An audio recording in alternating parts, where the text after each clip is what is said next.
గిరి. ఏమైంది శేఖర్? చీర కొనాలని వచ్చి ఆలోచిస్తున్నావు? శేఖర్. ఏం చెప్పమంటారు భయ్యా? ఉదయం ఆఫీస్కి బయలుదేరేటప్పుడు మా ఆవిడ సాయంత్రం వచ్చేటప్పుడు షాపింగ్కి వెళ్ళి వంకాయ రంగు చీర తీసుకురమ్మంది. గిరి. ఇప్పుడేమైంది? తీసుకో. శేఖర్. అది తెల్ల వంకాయ, నీలం వంకాయ, నల్ల వంకాయ అడగలేదు భయ్యా. గిరి. దానికేముంది, ఫోన్ చేసి కనుక్కో. శేఖర్. నువ్వు బాగానే చెబుతావు భయ్యా. ఫోన్ చేసి రంగు అడిగితే వంకాయ రంగు తెలియని వాడివి పెళ్ళి ఎందుకు చేసుకున్నావు అంటుందని భయం. చందు.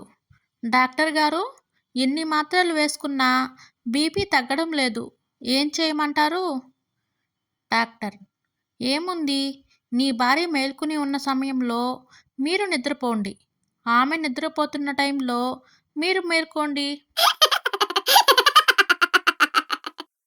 కొద్దిసేపటి క్రితం మా ఆవిడ నాకు మెసేజ్ పెట్టింది.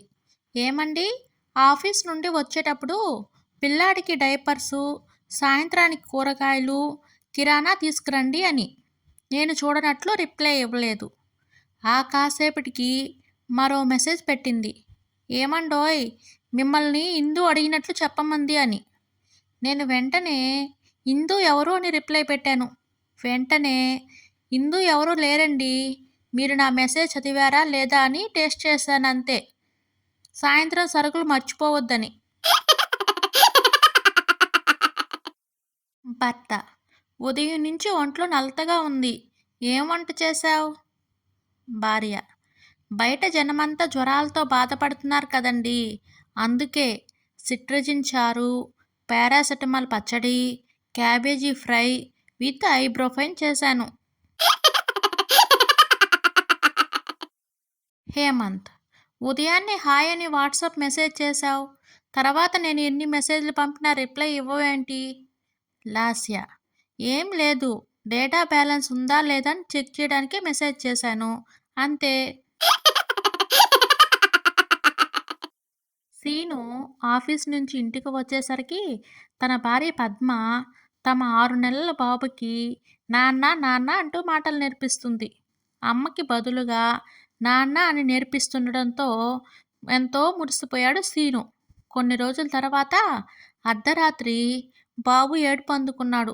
పద్మ అటువైపు తిరిగి, చూడండి, బాబు మిమ్మల్ని పిలుస్తున్నాడు, బయటికి తీసుకెళ్ళి ఆడించండి అని చెప్పింది. అప్పటికి కానీ అర్థం కాలేదు అసలు రహస్యం సీనుకి. దిగులుగా కూర్చున్న వాణిని ఏమైంది అని పలకరించింది సుమ. వాణి.